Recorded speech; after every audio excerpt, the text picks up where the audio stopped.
ప్రార్థన చేసుకుందామండి. పరిశుద్ధుడైన మా ప్రభువా, మీకు స్తోత్రాలు వందనాలు చెల్లించుకుంటున్నాము. మహోన్నతుడా మా ప్రభువైన యేసు, మిమ్మల్ని స్తుతిస్తూ ఉన్నామయ్యా. మిమ్మలను స్తుతించుటకును, మిమ్మలను గూర్చి పాడి కీర్తించి ఘనపరచుటకును సహాయము చేయండి. మీ కృపలో మమ్మలను బలపరచమని ప్రార్థన చేస్తూ ఉన్నాము. మీరు మాకు ఇచ్చిన ఈ సమయాన్ని బట్టి మీకే స్తోత్రాలు వందనాలు చెల్లిస్తూ ఉన్నాము. కృపామయుడా, దయా సత్య సంపూర్ణుడా, మీకే స్తోత్రాలు వందనాలు చెల్లిస్తూ ఉన్నాము. మీరు ఈ ఆరాధనకు అధ్యక్షత వహించండి. తండ్రిని ఘనపరచుటకును, రక్షకుడైన యేసుక్రీస్తును మహిమపరచుటకును, మేము నాయన పరిశుద్ధాత్మనితో సహవాసము చేయుటకును కృపను దయచేయండి ప్రభా. మా అంతరంగములను మీరు కనికరించండి, మా అంతరంగములను మీరు బలపరచండి. మీ ఆత్మశక్తిని, ఆత్మ పట్టుదలను మాకు మీరు దయచేయండి. ఆత్మ విషయమై తీవ్రత కలిగి ఉండమని చెప్పినారు, అలాగే దేవుని విషయంలో పట్టుదల కలిగి ఉండమని చెప్పినారు. మీ యొద్ద సహనముతో కనిపెట్టమని మీరు చెబుతున్నారు ప్రభా. అట్టి నాయన స్వభావం మాకు మీరు దయచేయండి. తండ్రి అయిన దేవా, మీ సన్నిధిలోనికి వచ్చి మిమ్మల్ని వేడుకొంచున్నాము. మీరు మాకు అధ్యక్షత వహించండి. ఏ రీతిగా మిమ్మల్ని స్తుతించి ఘనపరచవలనో సమస్త విషయాల్లో మీరే మీ కృపను మాకును మీరు సమృద్ధిగా మీరు దయచేయండి. ఈ ఆవరణమంతా మీ సన్నిధితో నింపండి ప్రభా. పాటలు పాడుచుండగా ఆ పాటల ద్వారా దేవుని యొక్క ఆత్మ మమ్మలను బలపరచునట్లుగాను, మిమ్మలను మహిమపరచువారముగా చేయండి ప్రభా. అలాగే మాలో ఉన్నటువంటి నిర్లక్ష్యము, నిర్లిప్తత సంపూర్ణంగా తొలగిపోనట్లుగా చేయండి. దుష్టుని యొక్క ఆటంకములు మాలో కానీ, ఆవరణంలో కానీ, ఎవరిలో ఎక్కడ ఆటంకములు లేకుండా చేయండి ప్రభా. అడ్డుబండయు అడ్డు గోడలను కూలద్రోయమని ప్రార్థన చేస్తూ ఉన్నాము. మిమ్మలను ఘనపరచుటకు మాలో ఉన్న అభ్యంతరములన్నిటినీ మీరు తొలగించండి. పరిశుద్ధాత్ముడా, మీరు మా మధ్య కదలండి. మీ కొరకు మేము మార్గమును సరళము చేయువారముగా చేయండి నాయన. మీరు మా మధ్య సంచరించున్నట్లుగా మా పరిసరాలను, మమ్ములను పరిశుద్ధపరచమని ప్రార్థన చేస్తూ ఉన్నాం. రాజులైన యాజక సమూహముగా మమ్మల్ని ఇక్కడ చేర్చి మహిమ ఘనత ప్రభావాలు మీరే ఆరోపించుకొనమని నజరేయుడైన యేసు నామమున అడిగి వేడుకొనుచున్నాము తండ్రి, ఆమేన్. పాటలు పాడుకుందామండి. మన ఆరాధన గీతంలో నుండి 147వ పాట పాడుకుందామండి.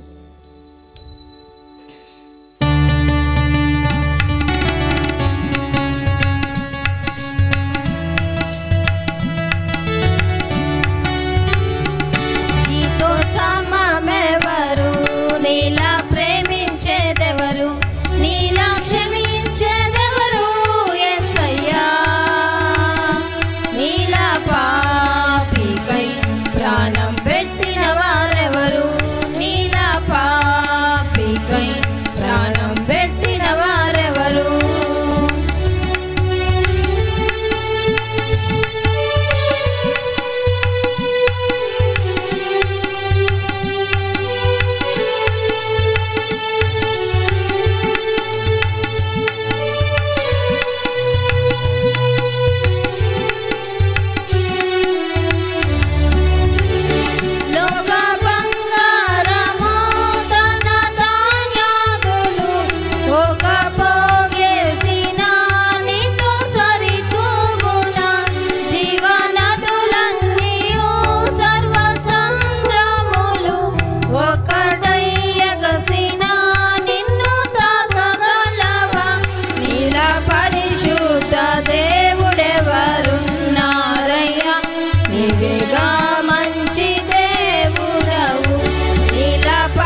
జీవాత్మనా మీదికి రాము దేవుని జీవాత్మనా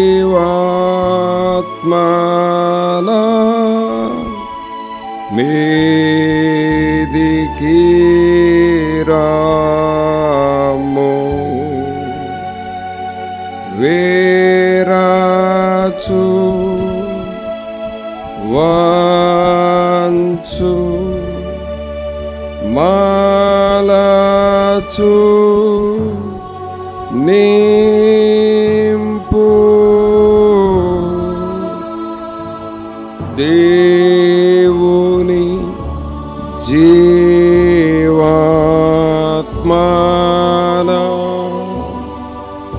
మీదికి రాము. పరిశుద్ధుడైన మా ప్రభా, మీకు స్తోత్రాలు వందనాలు చెల్లిస్తూ ఉన్నాము. మహోన్నతుడా, మహాగణుడా, మా ప్రభు అయిన యేసు, మిమ్మల్ని స్తుతించుకుంటున్నాము. మీ కృపలో బలపరచండి. మీ ఆత్మశక్తిని, మీ సహాయమును మాకు మీరు దయచేయండి ప్రభా. మీ వాక్యము దగ్గరకు వస్తూ ఉన్నాం ప్రభా. మీ వాక్యములో ఉన్న శక్తిని, బలమును మాకు మీరు దయచేయండి. వాక్యములో ఉన్న స్వస్థతను, అభిషేకమును మాకు మీరు దయచేయండి ప్రభా. ఈ బిడ్డలందరినీ మీరు దర్శించండి. మీ లేఖనాల ద్వారా మమ్మల్ని హెచ్చరించి బలపరచమని నజరేయుడైన యేసు నామమున అడిగి వేడుకొనుచున్నాము తండ్రి. ఆమేన్.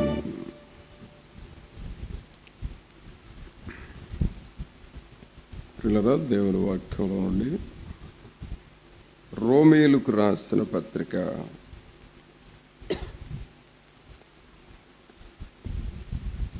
6వ అధ్యాయము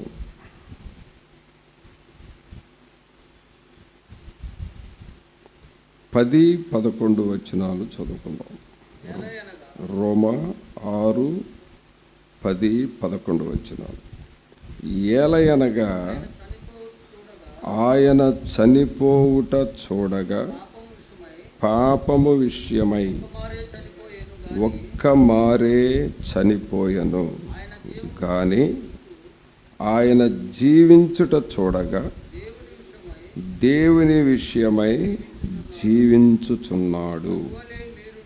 అటువలే మీరును పాపము విషయమై మృతులుగాను దేవుని విషయమై క్రీస్తు యేసునందు సజీవులుగాను మిమ్మును మీరే ఎంచుకొనుడి అని అంటున్నాడు. ప్రభునందులారా, ఇక్కడ మనం చదివిన ఈ వాక్య భాగంలో ఎంచుకొనుడి అని చెబుతా ఉన్నాడు. ఎంచుకొనుడి అంటే ఏంటి అంటే, మనల్ని మనం దేవుని విషయాలలో దేవునికి చెందిన వారమని గ్రహించుకోవాలి.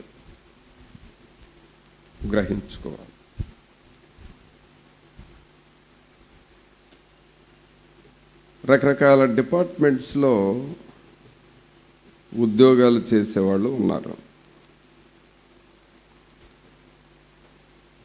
వారు ఎక్కడికి పోయినా కూడా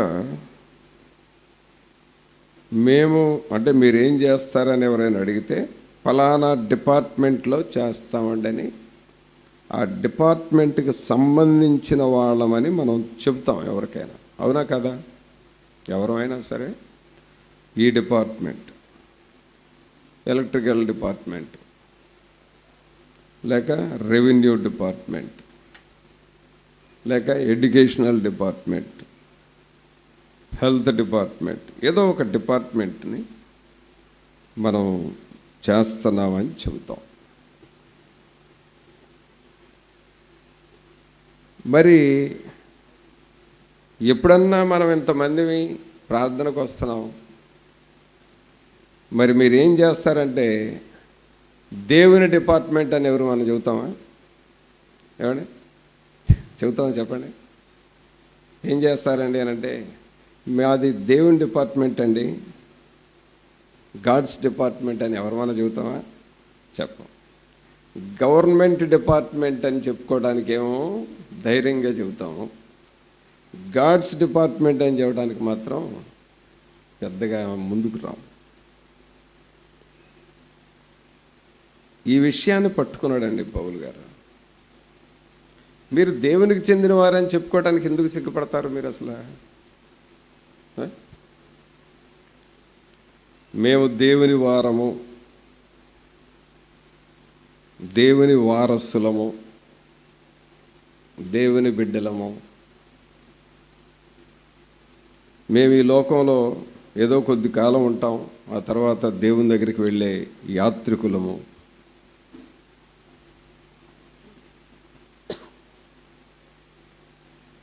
అని మీరు చెప్పుకోవాలి అని అంటాడు పౌలు గారు. అలా చెప్పుకుంటే ఏం జరుగుతుందంటే పిల్లరా, నేను దేవుని బిడ్డను, దేవుని కుమారుడను, దేవుని కుమార్తెను, నేను మారు మనసు పొందాను. నువ్వు మారు మనసు పొందావు, కానీ అప్పుడప్పుడు నీ మనసుతో నేను మారు మనసు పొందాను, నేను ప్రార్థనకు వెళుతున్నాను అని నీకు నీవు లోపల నువ్వు టీచ్ చేసుకోవాలి, చెప్పుకుంటా ఉండాలి.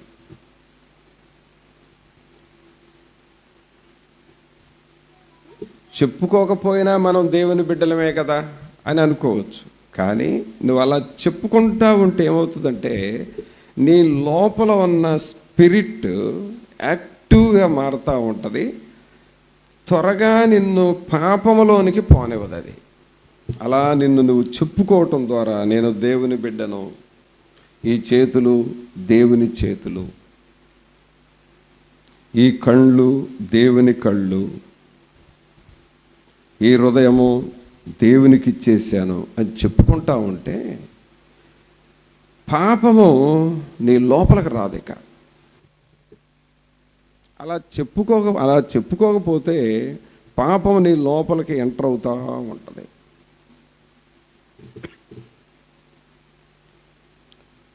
చాలామంది పాపములో పడిపోవటానికి కారణం ఏంటి అని అంటే, వారు ఏమై ఉన్నారో వారికి తెలియక పడిపోతున్నారు. వారు ఏమై ఉన్నారో వారికి తెలిస్తే వారు పాపంలోకి వెళ్ళరు.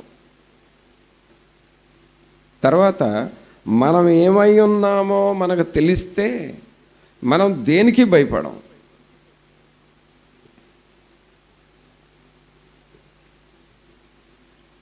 So what is your significance in Christ? క్రీస్తులో అసలు నీ స్థానం ఏంటి అనేది నీకు తెలుసుకోవాలి.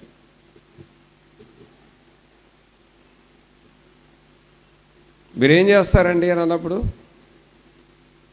నేను రెవెన్యూ డిపార్ట్మెంట్ అండి, రైట్, ఆ డిపార్ట్మెంట్లో మరలా మీ ప్లేస్ ఏంటండి? నేను ఎంఆర్ఓనండి. వాళ్ళు ఎంత ఘనంగా చెప్పుకుంటారో చూడు.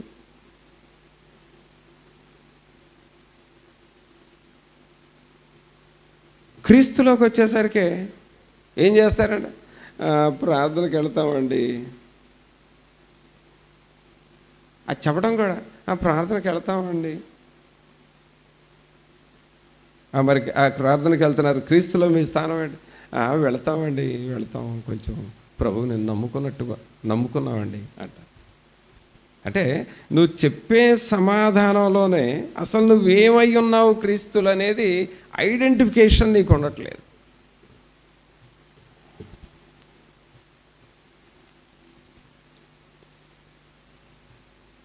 ఒక ఐడెంటిఫికేషన్.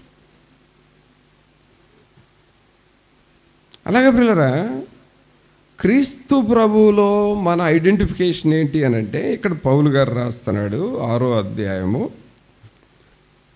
11వ వచనం చూస్తే, అటువలే మీరును పాపము విషయమై మృతులుగాను దేవుని విషయమై క్రీస్తు యేసునందు సజీవులుగాను మిమ్మును మీరు ఎంచుకొనుడి. అంటే మన ఐడెంటిఫికేషన్ ఏంటంటే పాపం విషయమై మృతులు అంటే చచ్చిపోయాము, తర్వాత క్రీస్తు యేసునందు మనము సజీవులము, బ్రతికున్నాము. అది మన ఐడెంటిఫికేషన్. పాపం విషయంలో చచ్చిపోయాం, క్రీస్తు యేసునందు సజీవులం. ఇప్పుడు నేను ఎవరిని? పాప విషయంలో చనిపోయాను, క్రీస్తు యేసునందు సజీవులుగా ఉన్నాను.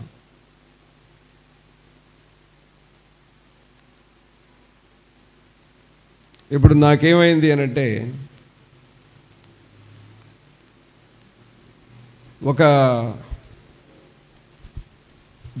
ఏదో ఒక ఫంక్షన్ హాల్కి వెళ్ళాను. అక్కడ మనీ లేక గోల్డ్ నా ఎదురుగా ఎవరో మర్చిపోయి వెళ్ళారు. నేను దాన్ని చూశా. ఇది ఎవరిదా అని అనుకున్నాను. ఇది ఎవరిది కాదు. అంటే దానివాళ్ళు ఎవరో లేరు అక్కడ. ఏంటి ఇప్పుడు దీని పరిస్థితి? లోపలున్న పాపము, అంటే పాపం ఒకవేళ ఉంటే, నేను అనేది పాపం లోపల ఉంటే ఆ పాపం ఏం చెబుతుందంటే, నీకు కనపడింది కదా, తీసుకో, దాచుకో. ఒకవేళ నువ్వు దాచుకున్న తర్వాత ఎవరైనా వచ్చి ఇక్కడ మేము మర్చిపోయామండి, ఇక్కడ పెట్టాము, ఏమైపోయింది అని అంటే మాకు తెలియదని చెప్పు. నువ్వు దీటం ఎవరు చూడలేదు కదా, నాకు తెలియదని చెప్పేసాయి అని ఆ పాపం నేర్పిస్తూ ఉంటుంది. కానీ నీ ఐడెంటిఫికేషన్ క్రీస్తులోనూ మృతులుగా చచ్చిన వ్యక్తిగా ఉంటే ఏమంటావో తెలుసా? ఇది నాది కాదు, ఇలాగే ఆశించి తెచ్చుకొని ఆకాను దాన్ని దాచుకొని తన కుటుంబం అంతటికి శాపం సంపాదించుకున్నాడు. ఇలాగే ఆశించి ఇంటికి తెచ్చుకొని గహాజీ లేనిపోయిన ఆ కుష్టులు తెచ్చుకున్నాడు. ఇది మంద కాదు అని చెప్పి దానిని నీ దగ్గర ఉంచి ఎవరైనా సరే, అయ్యా ఇక్కడ ఇలా పెట్టామయ్యా, దీన్ని ఇలా మర్చిపోయాము, ఎవరైనా చూసారా తీసారంటే, నా దగ్గరే ఉందమ్మా, ఎవరిదా అడుగుతారా ఇద్దామని చెప్పి నా దగ్గరే ఉంచుకున్నాను అని దానికి 2-3 గుర్తులు అడిగి ఆ గుర్తులు ఐడెంటిఫికేషన్ కరెక్ట్గా చెబితే నువ్వు దాచిన సంచిలో నుండి తీసి ఇదిగోమ్మా తీసుకో అని అంటావు. అంటే అర్థం ఏంటంటే పాపం విషయమై నువ్వేమయ్యావు? మృతులుగా ఉన్నాము. పాపం విషయమై మృతులైపోయాం. క్లియరా? ఈ పాప విషయమై మృతులుగా మన డిపార్ట్మెంట్లో మనం అలాగూ బ్రతకాలి.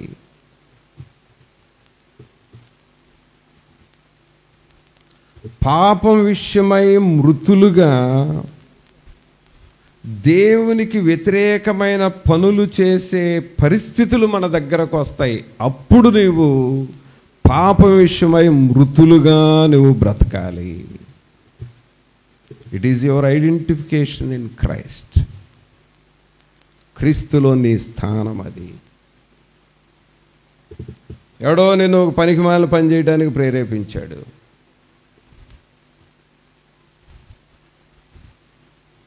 ఎవరో నిన్ను లోకానికి దేవునికి వ్యతిరేకమైన పనులకి ప్రోత్సహిస్తున్నారు. నీవేమంటావంటే ఐ ఆమ్ డెడ్, నేను చనిపోయిన వ్యక్తిని. అబద్ధమాడటంలో చనిపోయాను, మోసం చేయటంలో చనిపోయాను, దేవునికి వ్యతిరేకమైన పనులు చేయటంలో చనిపోయాను.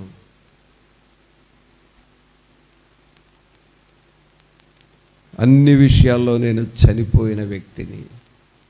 అది నీ ఐడెంటిఫికేషన్ అయి ఉండాలి.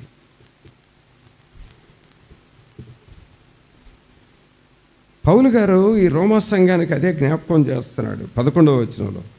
అటువలే మీరును పాపం విషయమై మృతులుగాను.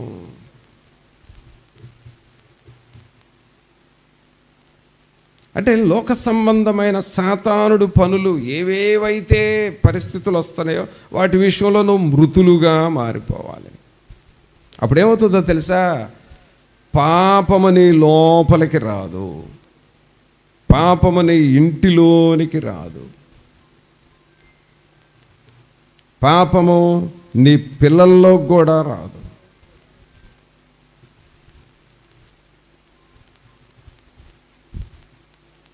త్రాగుడు, ఇంకా వ్యర్థమైన పనులు, ఇవి చేసే అవకాశాలు వస్తాయి. కానీ నువ్వు చనిపోయిన వ్యక్తివి అయితే ఇక అది నీ ఇంట్లోకి రాదు. అది నీ ఇంట్లోకి రాకపోతే ఏమవుతుందంటే దాని ద్వారా వచ్చే ఎఫెక్ట్ ఉంటుంది చూడండి, సైడ్ ఎఫెక్ట్. అంటే అది పాపం ద్వారా వచ్చేది రోగం కావచ్చు, మనశ్శాంతి లేకపోవడం కావచ్చు, లేకపోతే ఆర్థిక నష్టం కావచ్చు, లేకపోతే ఇంట్లో సమాధానం లేకపోవడం కావచ్చు. ఏదో ఒకటి ఈ పాపం ద్వారా వచ్చే సైడ్ ఎఫెక్ట్స్ అన్నీ కూడా మన కుటుంబాల్లో కంట్రోల్ అయిపోతాయి.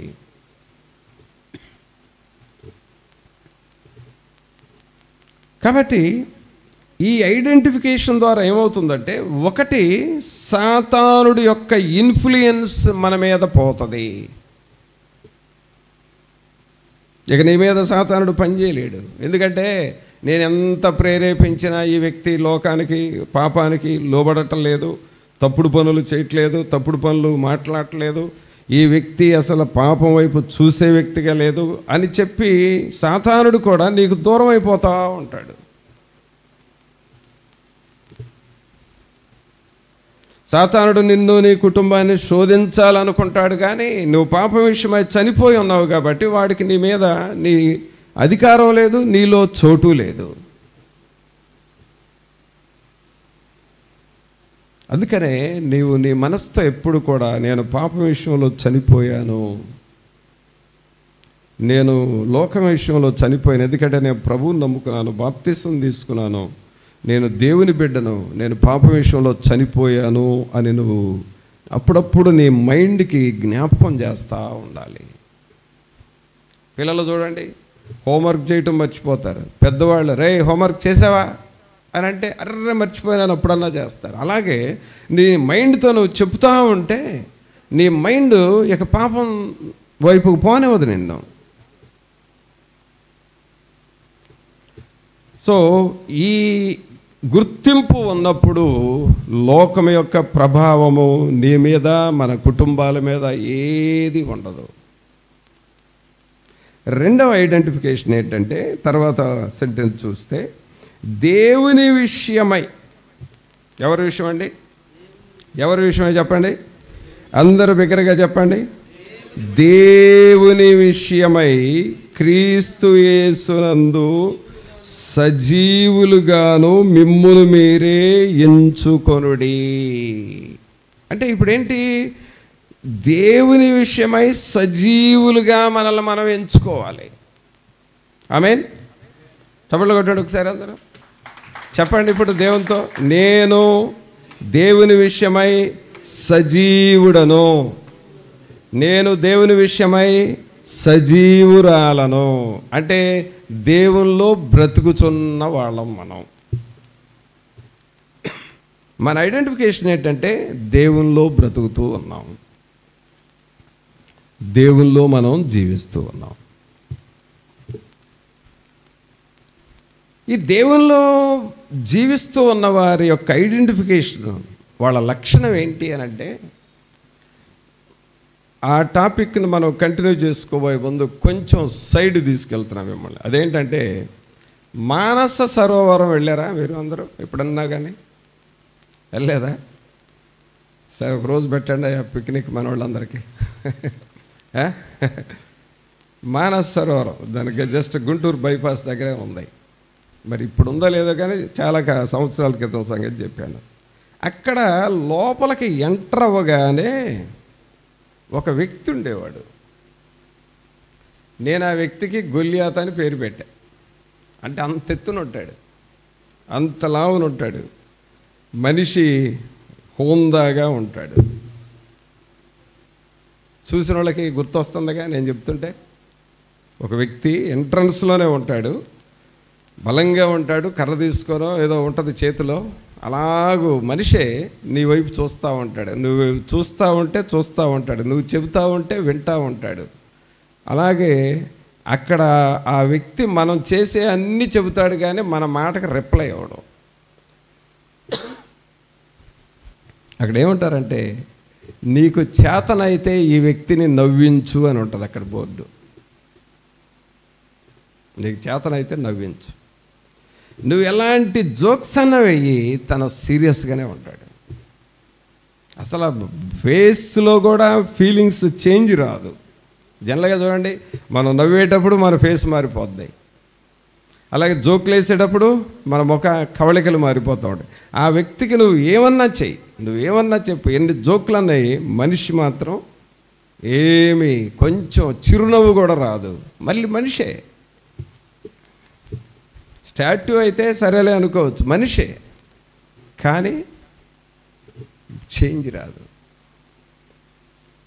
ఏమిటి అసలు, ఎందుకు ఈ వ్యక్తి మనం ఎంత చేసినా ఎందుకు అలా ఉంటున్నాడు అంటే, ఆ మానస సరోవరం వాళ్ళు కావాలని అతన్ని అపాయింట్ చేసుకున్నారు. నువ్వు ఒక ఎగ్జిబిషన్లో మాకు ప్రజలు నిన్ను వచ్చి కదిలిస్తూ ఉంటారు, కానీ నీవు అలాగూ ఉండాలి, నీ దగ్గర ఏమి మార్పు రాకూడదు అంటే అదొక విచిత్రమైన విషయం. చూడటానికి ప్రజలు వస్తారు అన్నట్లుగా ఆయన అపాయింట్ చేసుకున్నారు. కాబట్టి అతను ఆ కమిటీ వాళ్ళు చెప్పినట్లుగా వింటాడు అంతే. ఇక నువ్వు ఏమన్నా చెయ్యి, నీకు స్పందించడం. ఈజ్ ఆల్సో హ్యూమన్ బీయింగ్, అతను కూడా ఒక మనిషి. మరి ఇప్పుడు దేవుడు మనల్ని అపాయింట్ చేసుకున్నాడు కదా దేవుని కోసం. దేవుడు నన్ను దేవుని పని కోసం అపాయింట్ చేసుకున్నాడు అని నమ్ముతున్న వాళ్ళందరూ చేతులు ఎత్తండి. ఏమంటే బెన్నీ గారు మిమ్మల్ని అపాయింట్ చేయలేదా? ప్రెసిడెంట్గానే అపాయింట్ చేశాడా అనుకున్నావా? ఏంది, తన బిడ్డగా కూడా అపాయింట్ చేశాడు నిన్ను. ఆమేన్. దేవుడు మనల్ని తన పని కోసం అపాయింట్ చేసుకున్నాడు. ఇప్పుడు మనం ఎవరి తరపున పని చేయాలి? ఎవరి తరపు అండి? ఏ డిపార్ట్మెంట్ ఇప్పుడు మనది? God's department. చెప్పండి అందరూ, we belong to God's department అని చెప్పండి. మనం దేవుని కుటుంబానికి చెందిన వారం అని చెప్పండి. మీ ప్రక్కన వాళ్ళతో కూడా చెప్పండి, చెప్పండి చెప్పండి చెప్పండి మనం దేవుని కుటుంబానికి చెందిన వాళ్ళం అని చెప్పండి.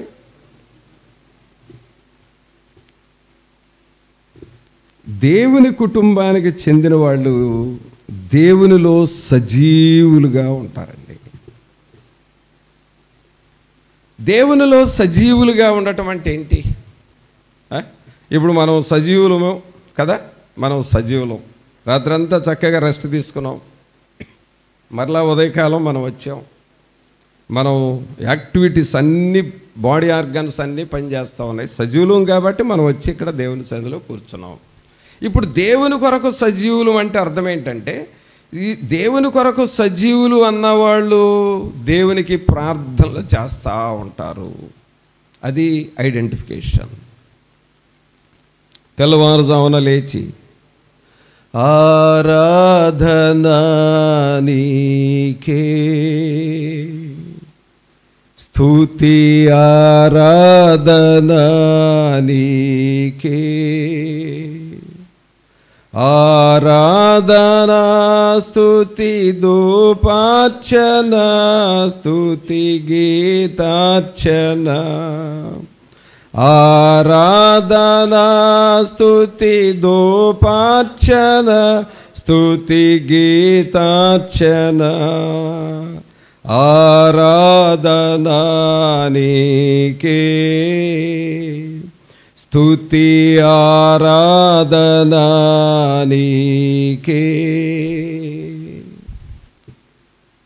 అనగా దేవుని కొరకు నువ్వు సజీవుడుగా ఎంచుకోవటం అంటే ఏంటంటే నీ లోపల ప్రార్థనా శక్తి, స్తుతి శక్తి ఎప్పటికీ తగ్గదు. అది కాదు, నీ లోపల ఫ్లో అవుతూ ఉంటుంది. దేవుని ఆత్మ నిన్ను ప్రేరేపిస్తూ ఉంటాడు. ప్రార్థన చేస్తూ ఉండు. ఎదుగో నీ ఇంటిలో శోధన ఉంది, ప్రార్థన చేయి. నీ ఇంటిలో అవసరత ఉంది, ప్రార్థన చేయి. నీ పిల్లల అవసరత ఉంది, ప్రార్థన చేయి. ఇంటిలో రోగులుగా ఉన్నారు, ప్రార్థన చేయి. నీ యొక్క కుటుంబానికి కాపుదల కొరకు ప్రార్థన చేయి. ఈ ప్రార్థన ప్రేరేపణ లోపల లోపల వస్తూ ఉంటుంది అన్నమాట. ఆ ప్రార్థన ఆగదు. కొన్ని సమయాల్లో నాకు 2 గంటలు 3 గంటల వరకు కూడా ఆ స్పిరిట్ ఆఫ్ ప్రేయర్ అలా ఫ్లో అవుతూ ఉంటుంది నాలో.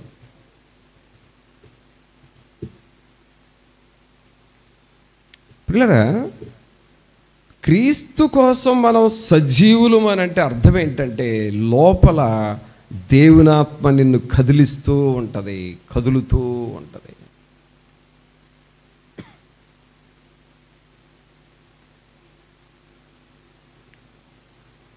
ఒక సమయంలోనండి అపోస్తులుడైన పౌలు గారు బాగా ప్రార్థన చేసుకుని డీప్ ప్రేయర్లోకి వెళ్ళి ప్రభువుని అడిగాడంట, ప్రభువా ఆ పరలోకం ఎలా ఉంటుందో చూడాలని ఉంది నాయన, ఆ పరలోకాన్ని నాకు చూపించు ప్రభువా అని అడిగాడంట. అప్పుడు సరే పౌలు, నేను తీసుకొని వెళ్తానని ఆయన స్పిరిట్ని పరలోకానికి తీసుకెళ్ళాడంట ప్రభు. ఆ టైంలో 3 రోజుల పాటు పౌలు గారు బాడీ కదలకలేదంటండి. ఎందుకంటే స్పిరిట్ని ప్రభు తీసుకెళ్ళాడు. ఈయన వరకు అట్లా పడుకున్నట్టుగా ఉంది, ఆయనలో ఆత్మ మాత్రం పరలోకానికి వెళ్ళింది.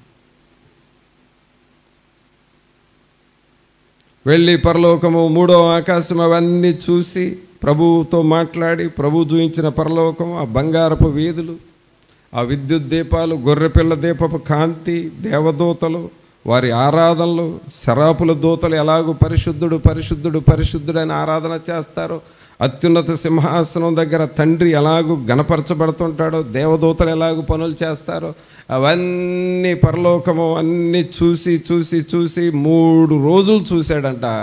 ఆ తర్వాత 3 రోజులకి ఆయన ఆత్మను పంపిస్తే ఆయన బాడీలోకి వచ్చింది. అప్పుడు అంటున్నాడు, నేను దేవునికి సాక్షిగా బ్రతుకుతాను అని తీర్మానం చేసుకున్నాడు.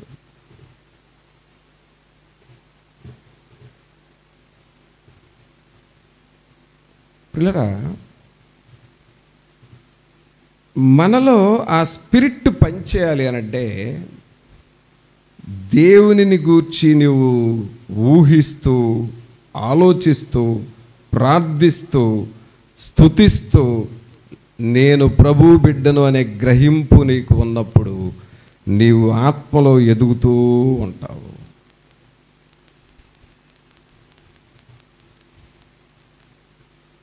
సజీవులుగా మిమ్మును మీరు ఎంచుకొనుడి.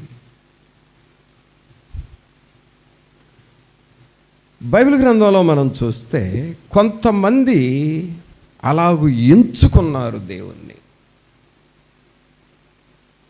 కొంతమంది దేవునిని అలాగ ఎంచుకున్నారు. మన ఐడెంటిఫికేషన్ కూడా మనం విన్నాం కదా. ఇప్పుడు ఒకటేంటి, పాపం విషయమై చనిపోయిన వారమని అనుకోవాలి. తర్వాత క్రీస్తు యేసు విషయమై సజీవులమని అనుకోవాలి. అలాగ మిమ్మల్ని మీరు ఎంచుకొనుడి.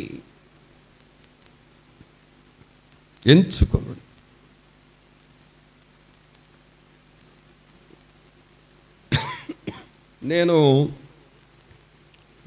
దంపల్లో హై స్కూల్కి వెళ్ళేటప్పుడు ఇంటి దగ్గర నుండి హై స్కూల్కి దూరం, ఊరు చివరన మన ఇల్లుంటే, మా ఇల్లుంటే ఆ ఊరు చివరన స్కూలు.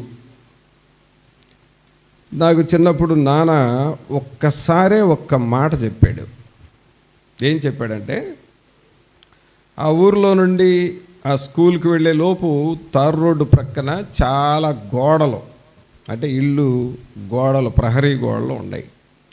ఆ రోజుల్లో ఈ తెనాలిలో ఉన్న అన్ని రకాల సినిమా హాళ్ళు వాల్ పోస్టర్లు అన్నీ ఆ గోడల మీద ఉండేవి. ఏ హాల్లో సినిమా పోస్టర్ అయినా ఇక బయలుదేరితే అన్ని స్కూల్ దాకా అన్ని హాల్స్ ఉండేవి. ఒక్కసారి చెప్పాడండి మా ఫాదరు, బాయ్ నీవు కొంచెం భక్తి నేర్చుకుంటున్న వయసులో ఉన్నావు, నీవు రోడ్నే వెళ్ళు, స్కూలు దగ్గరే నీ కళ్ళు ఇక లోపలికి వెళ్ళే వరకు నీ కళ్ళు ప్రక్కకు పోనివద్దు. గోడల వైపు రకరకాల అశ్లీలమైన బొమ్మలతో కూడిన వాల్ పోస్టర్లు ఉంటాయి, కన్నెత్తి కూడా వాటి వైపు చూడొద్దు.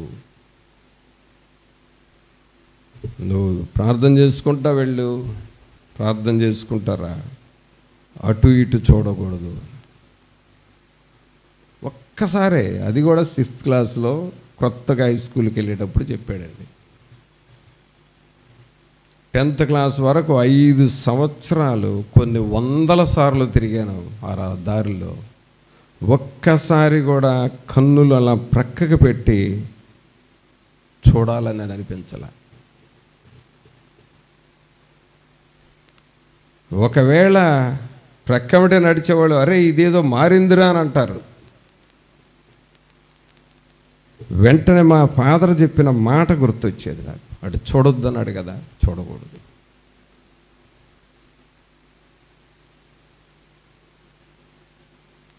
ప్రభువుని పిల్లరా, దేవుని ఆత్మ నీలో పనిచేయాలంటే ఒక కమిట్మెంట్ నీలో ఉండాలి.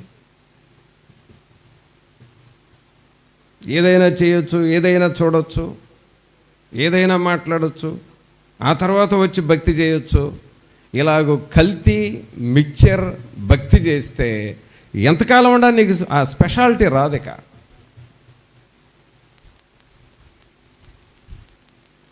అందుకనే పౌలు గారు అంటున్నాడు, దేవుని విషయమై క్రీస్తు యేసునందు సజీవులుగా మిమ్మల్ని మీరే ఎంచుకొనుడి. ఇలాగ ఎంచుకున్న వాళ్ళు ఎవరైనా ఉన్నారా అని అంటే హెబ్రీలకు రాసిన పత్రిక చూడండి. ఇలాగ ఇంకా ఎవరు ఎంచుకున్నారు దేవుని విషయమై అనంటే హెబ్రీలకు రాసిన పత్రిక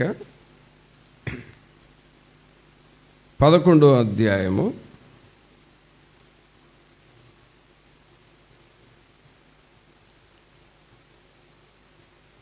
11వ అధ్యాయము 11వ వచనం చదువుదాం. 11 విశ్వాసమును బట్టి శారాయు వాగ్దానము చేసిన వాడు నమ్మదగిన వాడని ఎంచుకొనెను గనుక తాను వయసు గతించినదైనను గర్భము ధరించుటకు శక్తి పొందెను. పిల్లలు, ఇక్కడ మనం గ్రహించాల్సింది ఏమిటంటే అబ్రహాముకు దేవుడు వాగ్దానం చేస్తే ఆ వాగ్దానాన్ని నమ్మి ఏమంటున్నాడంటే 11వ వచనంలో విశ్వాసమును బట్టి శారాయు వాగ్దానము చేసిన వాడు నమ్మదగిన వాడని ఎంచుకొనెను. అంటే అబ్రహాం ఏమయ్యాడంటే నాకు దేవుడు ఒక మాట చెప్పాడు, ఆ మాట నేను నమ్ముతున్నాను, ఆయన నమ్మదగిన దేవుడు అని ఎంచుకొనెను. నేను ప్రార్థన చేస్తున్న దేవుడు నమ్మదగిన వాడు, నాకు ఖచ్చితంగా జవాబిస్తాడు అని ఎంచుకున్నాడు. నేను ఈ విషయం ప్రార్థన చేస్తున్నాను, దేవుడు నన్ను వదిలిపెట్టాడు. ఖచ్చితంగా నేను అడిగిన దానికంటే గొప్ప వాటిని చేసే నా ప్రభు నాకున్నాడు, ఆయన నేను ఎంచుకున్నాను.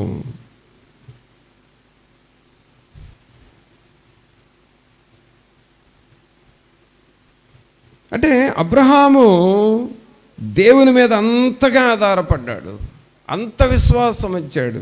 నా భార్య శారాను దేవుడు దర్శిస్తాడు, ప్రభు చెప్పినట్లుగా నాకు కుమారుని ఇస్తాడు, ఆయన మాట చెప్పాడు, ఆయన మాట నమ్మదగినది కాబట్టి ఎట్టి పరిస్థితుల్లో నా ప్రభు మాట తప్పడు, నా ప్రభు నమ్మదగిన వాడని నేను ఎంచుకొనుచున్నాను. సోదరుడా సోదరి, ఈ ఎంచుకోవటంలో అర్థం ఏమిటంటే నీ జీవితంలో ఉన్న ప్రతి అవసరత, ప్రతి కొరత, నీకు కావలసిన సమస్తము ఆయన ద్వారా నీకు లభ్యమవుతాయని, ఆయన ద్వారా నీకు సప్లై చేయబడతాయని, ఆయన ద్వారానే నీకు సమస్తము జరుగుతుందని నీ హార్ట్ అంతటితో హార్ట్ఫుల్గా ఆయనను విశ్వసించి ఎంచుకోవాలి.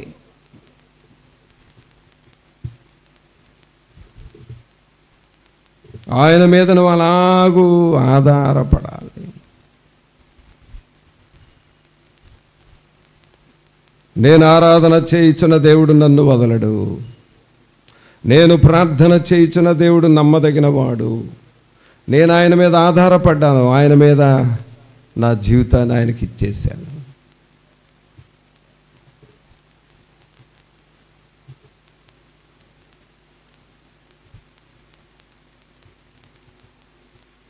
ఇంకంతే. ఆ విశ్వాసం ఎప్పుడైతే అబ్రహాములో వచ్చిందో ఆ విశ్వాసాన్ని బట్టి దేవుడు ఆయనను దీవించటం ప్రారంభించాడు. అంటే నీ భక్తి ఎలా ఉండాలి అని అంటే, దేవుడు వీలైతే చేస్తాడు. ఏమని చెప్పాను? దేవుడు నీకు వీలైతే చేస్తాడు, వీలు కాకపోతే ఏముందలే నా పని నేను చేసుకుంటా, ఏదైతే ఏమీ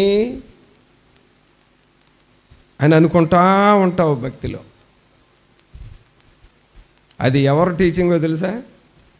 ఎవరు టీచింగో తెలుసా? అది సైతాను టీచింగ్ నీకు చేస్తుంది. అది ప్రార్థన చేశాను, మొరపెట్టాను, ఇంకంతకంటే ఏం చేసేది? నేను అడగాల్సిందేది అడిగాను, చేస్తే చేశాడు. రెండవది మీరు చెప్పాలి. ఆ మాట నేను చెప్పకూడదు, అందుకని మిమ్మల్ని చెప్పమన్నా. చేస్తే చేశాడు, చెప్పండి. రెండోది మీకు తెలుసులే కానీ మంచివాళ్ళు మీరు. చేస్తే చేశాడు, లేకపోతే లేదు. ఇలా ఎంచుకున్నాం మనం, ఇలా ఎంచుకున్నాం. పాటలు పాడాలా? పాడాలి. వాక్యం చదవాలా? చదవాలి. ఆదివారం ప్రార్థనకి వెళ్ళాలి. మరి మన భారాలన్నీ దేవునికి చెప్పాలా? చెప్పాలి. ఓకే, అంతవరకు ఫుల్ఫిల్. ఇక మిగిలింది దేవుడు చేయాలి. చేస్తే నీకు స్తోత్రం, చేయకపోతే నా బాధ నేను పడతాలే ప్రభువా అని అంటావు. అబ్రహాం అలాగ కాదండి. వాగ్దానము చేసిన వాడు నమ్మదగిన వాడు, దానిలో ఇక ఏమి చచ్చు లేదు, పుచ్చు లేదు. ప్రభునంతులారా, మన జీవితాల్లో, మన కుటుంబాలలో ఆయన ప్రమాణాలు నీకున్నాయా? ఆయన వాగ్దానాలు నీకున్నాయా?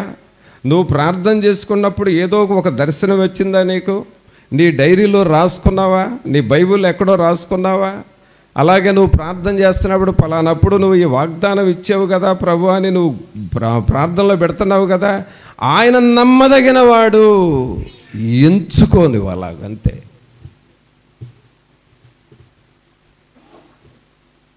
చేయి వీడువాడు ఎప్పుడు విడనాడడు ఎన్నడు, చేయి వీడువాడు ఎప్పుడు విడనాడడు ఎన్నడు. అలాగెంచుకోను.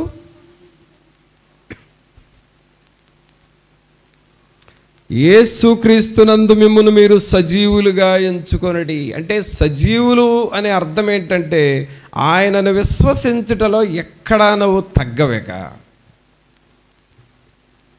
ఆయనను విశ్వసించుటలో తగ్గి రాజీపడి వెనక్కిపోతున్నావంటే మృతులు లెక్కలో ఉన్నాం మనం ఆయనను విశ్వసించటం ఎక్కడా రాజీ పడకూడదు.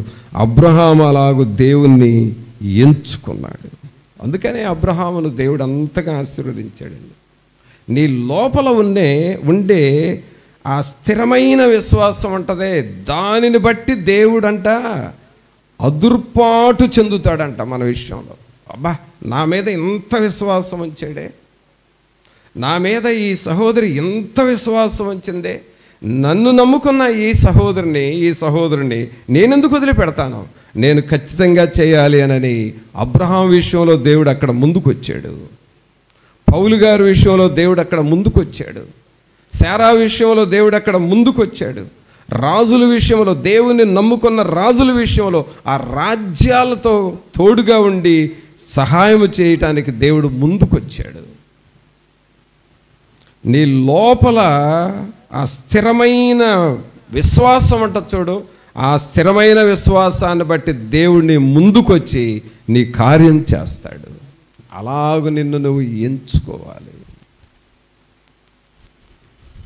ఇంకొక వ్యక్తి ఎలా ఎంచుకున్నాడో చూద్దాం. ఇదే అధ్యాయంలో, ఈ 11వ అధ్యాయంలోనే 24వ వచనం చూడండి. మోషే పెద్దవాడైనప్పుడు విశ్వాసమును బట్టి ఐగుప్తు ధనము కంటే క్రీస్తు విషయమైన నింద గొప్ప భాగ్యమని ఎంచుకొని, చూసారా, క్రీస్తు విషయమైన నింద గొప్ప భాగ్యమని ఎంచుకొని. మోషేకి 2 విషయాలు ఆ యవ్వన కాలంలో నిలబడ్డాయి పిల్లరా. 2 విషయాలు.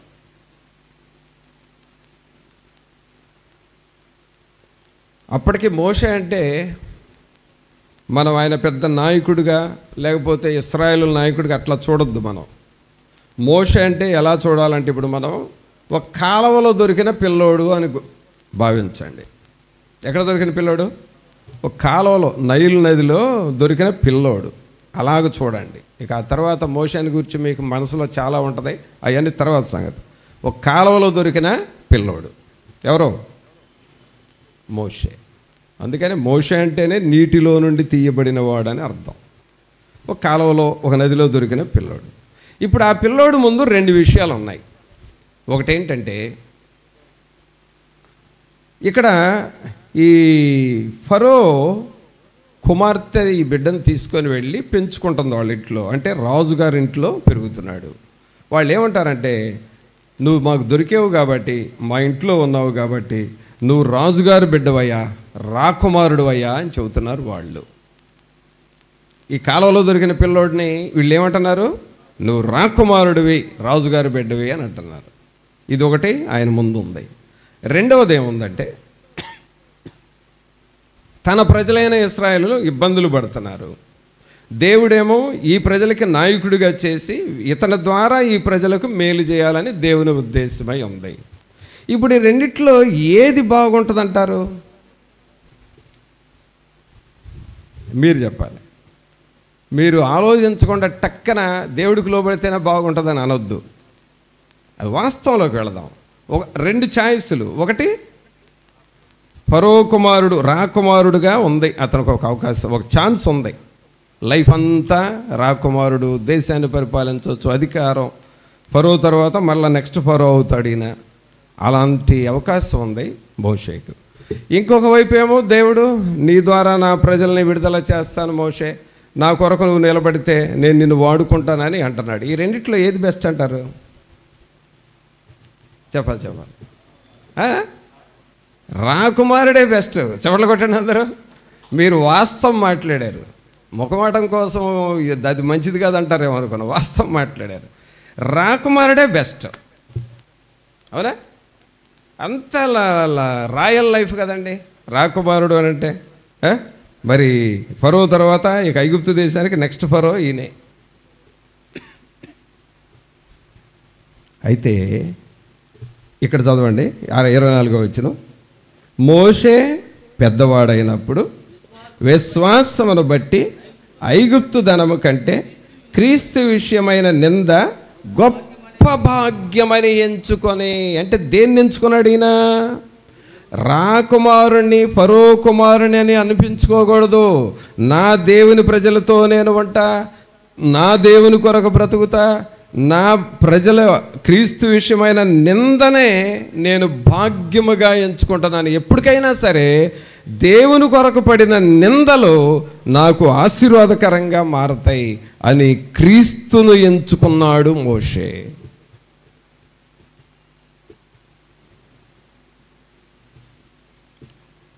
క్రీస్తుని ఎంచుకున్నాడు. పిల్లరా, మనం ఎంచుకునే దానిలో చాలా ఆశీర్వాదాలు ఉన్నాయండి. నువ్వు దేన్ని ఎంచుకుంటావు? జనరల్గా అయితే ఫరో కుమారుని అనిపించుకుంటే నాకు గౌరవం ఉంటుంది, మర్యాదలు ఉంటాయి, బాగుంటుందిలే అని అనుకున్నాడు. ఒకవేళ ఫరో కుమారుని అని కనుక మోషే డిసైడ్ అయిపోతే, మోషే కాకపోతే ఇంకొకళ్ళ దేవుడు ఎన్నుకునేవాడు. ఈ మోషే ఏమయ్యేవాడో తెలుసా? ఆ దేశం మీద వడగండ్ల వాన, మిడతలు, ఇవన్నీ తెగుళ్ళు వచ్చినాయి. ఆ తెగుళ్ళలో ఒక తెగులుకి మోషే కూడా నశించిపోయి ఉండేవాడు ఆ టైంలో, ఫరో కుమారుడుగా ఎంచుకొని ఉంటే.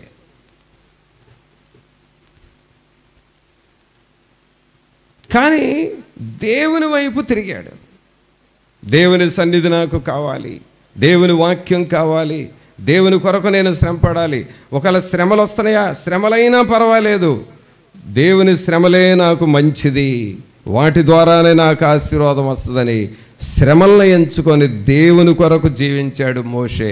అందువలన గొప్ప వ్యక్తిగా మారిపోయాడు. ఈ రోజున ప్రియులరా, ప్రపంచ చరిత్ర అంతా మనం ఆలోచన చేస్తే మోషే ఏ హిస్టోరియన్, చరిత్రకారుడు మోషే.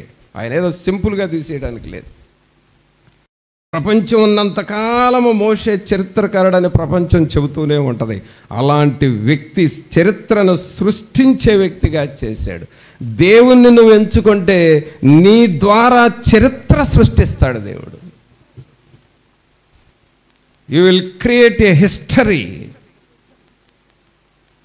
You will become a historian.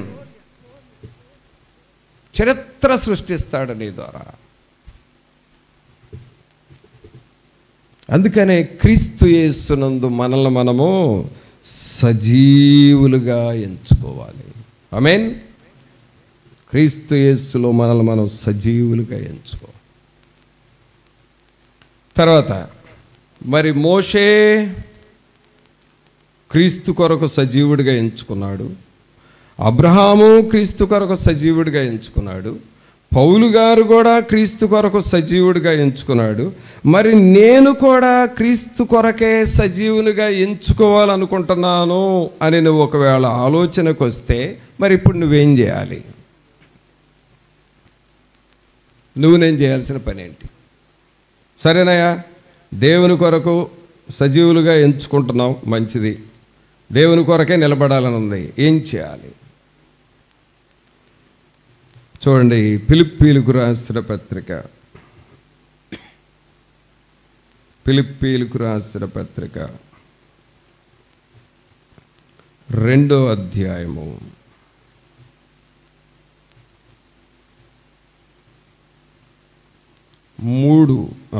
2-3 వచనాలు చదువుదాం. ఫిలిప్పీ 2వ అధ్యాయము 2-3 వచనాలు. మీరు ఏక మనస్కులగునట్లుగా, ఏక ప్రేమ కలిగి, ఏక భావము గలవారుగా ఉండి, ఒక్కదాని యందే మనసుంచుచు నా సంతోషమును సంపూర్ణము చేయుడి.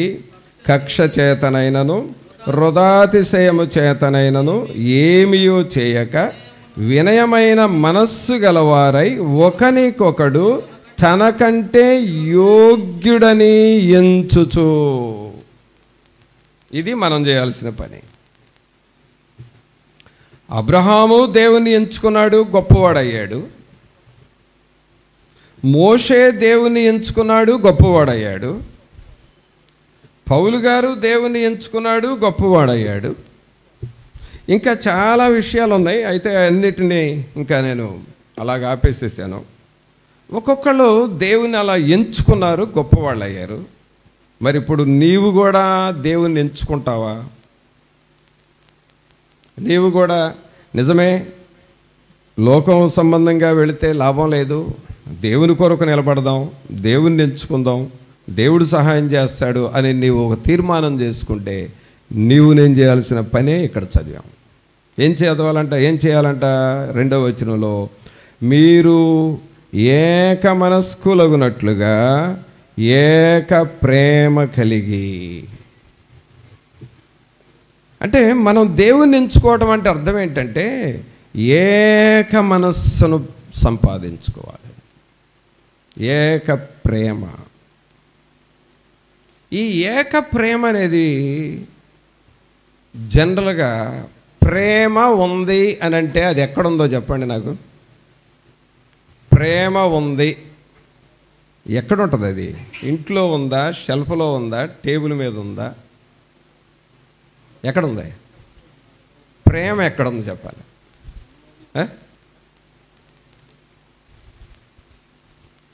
లేకపోతే ఇంకెక్కడన్నా ఇంపార్టెంట్ ప్లేసుల్లో ప్రేమ ఉందా అని అంటే, ప్రేమ ప్రియులరా మెటీరియల్లో ఉండదు. అర్థమైందా? ప్రేమ అనేది మెటీరియల్లో ఉండదు. ఇక్కడ ఏ వస్తువులో కూడా ప్రేమ ఉండదు. ప్రేమ అనేది హార్ట్లో ఉంటుంది. ఇప్పుడు నీవు దేవుని కొరకు సజీవురాలుగా ఎంచుకోవాలంటే గాడ్స్ లవ్, దేవుని ప్రేమ నీలో రావాలి.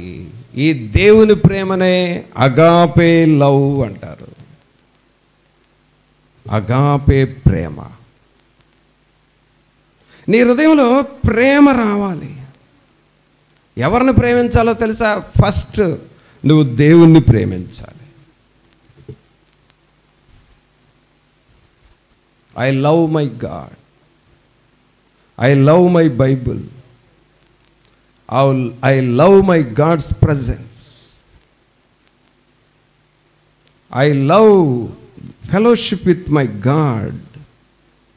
నా ప్రభువుని ప్రేమిస్తా, నా ప్రభువుతో సహవాసం చేస్తా, నా ప్రభు దగ్గర నేను మోకరిస్తా. దేవునితో ప్రేమ నీ హార్ట్లో నుండి బయటికి రావాలి. మీరు ఏక మనస్కులగునట్లుగా ఏక ప్రేమ కలిగి. ఈ ప్రేమ దేవునితో నీకు స్టార్ట్ అయ్యి నీ ఇంటి వాళ్ళల్లోనికి వెళ్ళాలి. అనగా నీ పిల్లలు, అలాగే నీ ఫ్యామిలీ మెంబర్స్ ఉంటారు కదా, నీ భర్త, నీ భార్య, నీ పిల్లలు, అలాగూ మీ అత్త, మీ మామ, అలాగే మీ తోడుకోడళ్ళు, అలాగే మీ ఫ్యామిలీ రిలేషన్స్, పేర్లు, రకరకాల పేర్లు ఉంటాయి కదా, వాటిల్లోనికి ప్రేమ వెళ్ళాలి.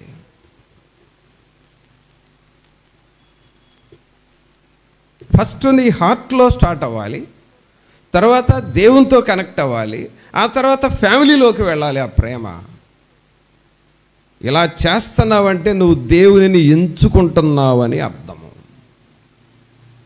దేవుని నువ్వు లోపలికి తీసుకుంటున్నావు. నీవు దేవునిలోకి వెళుతున్నావు, దేవుడు నీలోనికి వస్తున్నాడు. నువ్వు ఆయన్ని ఎంచుకుంటున్నావు అని అర్థం.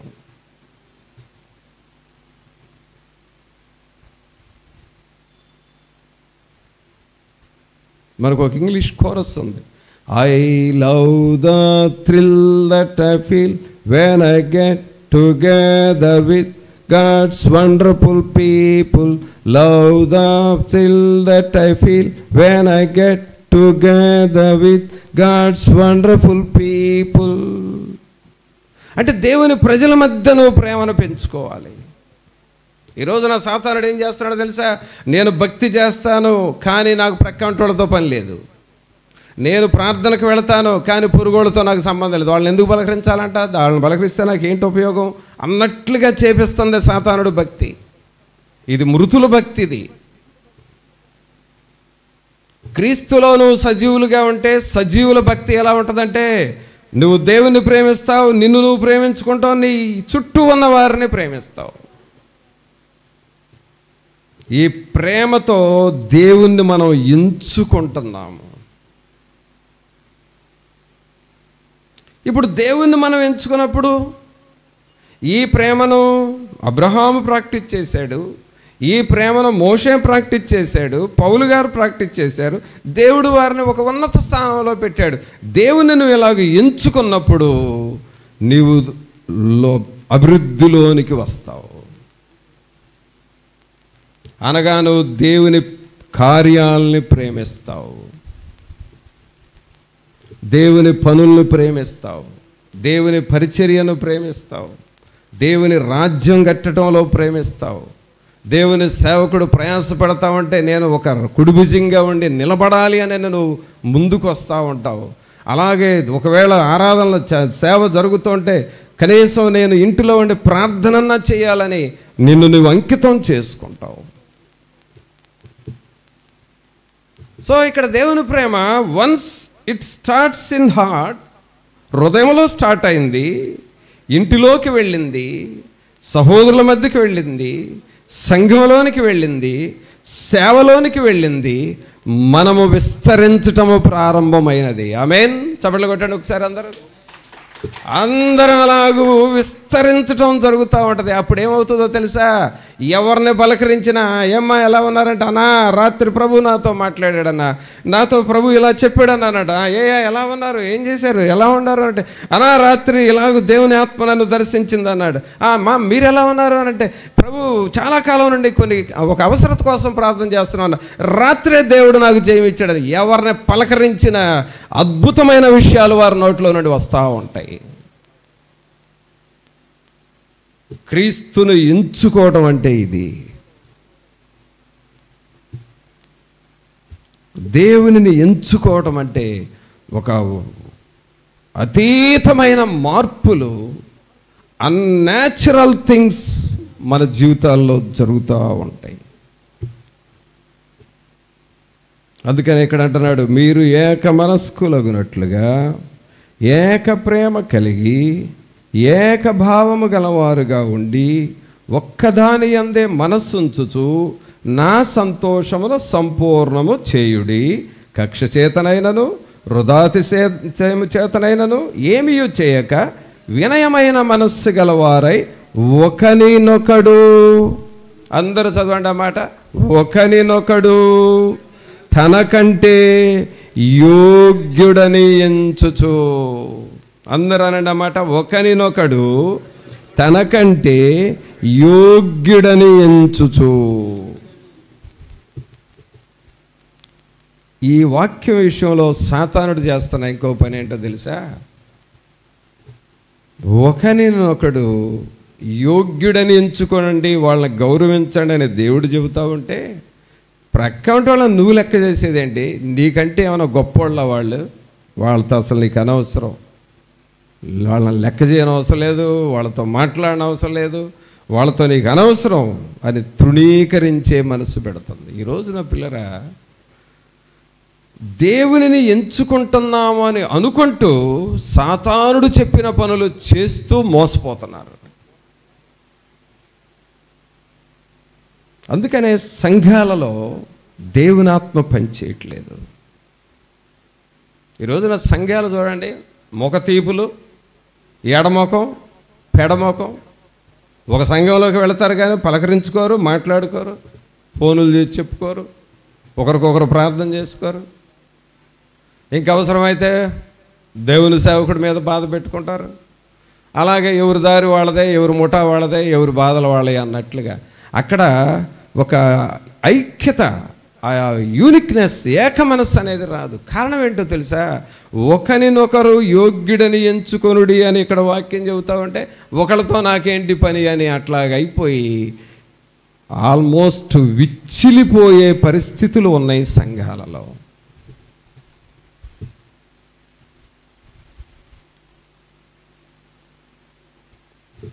కారణం ఏంటో తెలుసా? క్రీస్తును వీళ్ళు ఎంచుకోవాల. వాళ్ళ ఘనతను, వాళ్ళ ఇంపార్టెన్స్నే ఎంచుకున్నారు కాబట్టి ఆత్మీయత తగ్గిపోతూ ఉంది. కానీ యోహాను ఏమన్నాడు? నేను తగ్గవలయను, ఆయన హెచ్చవలయను.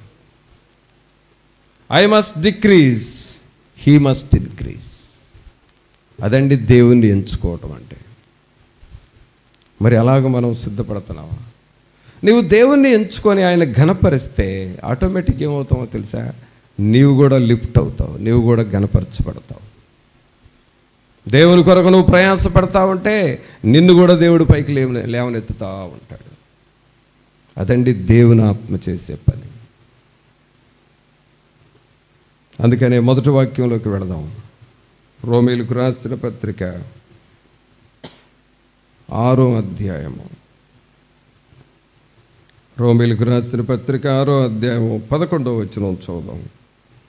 అటువలే మీరును పాప విషయమై మృతులుగాను దేవుని విషయమై క్రీస్తు యేసునందు సజీవులుగాను మిమ్మును మీరే ఎంచుకొనుడి.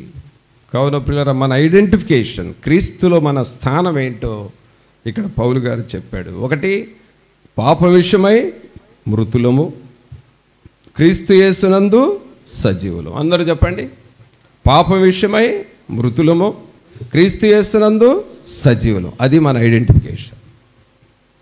ఇప్పుడు మనది ఏ డిపార్ట్మెంటు? చెప్పాలి. ఏ డిపార్ట్మెంట్ మనది? God's department. చెప్పలు కొడుతూ చెప్పండి అందరూ. ఏ డిపార్ట్మెంట్ మనది ఇప్పుడు? God's department. ఈ గాడ్స్ డిపార్ట్మెంట్లో ఎవరెవరు చేరారు? మనం విన్నంత వరకు చూద్దాం. ఎవరెవరు చేరారు? పౌలు గారు చేరాడు, అబ్రహాం గారు చేరాడు, మోషే చేరాడు, శారా చేరింది, ఇంకా చాలామంది. అది చెప్పాను కదా, కొన్ని అలా ఆపేశారని. కాబట్టి ఎంతోమంది చేరారు. ఇప్పుడు మనం కూడా ఆ డిపార్ట్మెంట్లో చేరదామా చేరామా? అప్లికేషన్ పెడతారా? ఆల్రెడీ అప్లికేషన్ పెట్టారా? పెట్టేశారా? అప్లికేషన్ ఓకే అయిందా? కాబట్టి దేవుని కొరకు మనల్ని మనం ఎంచుకొని, ప్రభా నీ కార్యాలు మాలో జరగాలని అడుగుదాం, ప్రార్థన చేసుకుందాం. ఒక నిమిషం అందరం తలలు వంచి ప్రభు సన్నిధిలో మన హృదయాలను మనం పరీక్షించుకుంటాం. ప్రభా, మమ్మల్ని మేము మీ కొరకు యోగ్యులముగా పరిశుద్ధులముగా ఎంచుకొనుచున్నాము. నేను దేవుని బిడ్డననే గ్రహింపుతో నేను బ్రతుకుతాను అని తీర్మానం చేస్తావా? పరిశుద్ధాత్ముడు నీకు తోడుగా ఉండాలని ఆయన సన్నిధిలో నేను పాప విషయంలో మృతురాలను, పరిశుద్ధత విషయంలో సజీవుడనయ్యా, నీ కొరకు నేను సజీవురాలుగా నేను జీవిస్తాను అని ప్రభువు దగ్గర తీర్మానం చేస్తావా? పరిశుద్ధమైన మా ప్రభా, మీకు స్తోత్రాలు వందనాలు చెల్లిస్తూ ఉన్నాము. మహోన్నతుడా, మహాగణుడా, మా ప్రభువైన యేసు మిమ్మల్ని స్తుతిస్తున్నామయ్యా. ఈ బిడ్డలందరినీ మీరు దర్శించండి. క్రీస్తు యేసునందు సజీవులుగా మమ్మల్ని మేము ఎంచుకొని మీ కొరకు జీవించు బిడ్డలుగా మమ్మల్ని అందరినీ చేయండి. విన్న వాక్యం హృదయంలో నిలిచి ఫలించి ఆశీర్వాదం వచ్చులాగా మేము జీవించుట కృప చూపమని నజరేయుడైన యేసు నామమున అడిగి వేడుకొనుచున్నాము తండ్రి, ఆమేన్. మన తండ్రి అయిన దేవుని ప్రేమ, కుమారుని కృప, పరిశుద్ధాత్మని యొక్క సన్నిధి ఇప్పుడు నెలప్పుడు మనందరికీ తోడుగా ఉండి సహాయము చేయనుగాక. ఆమేన్.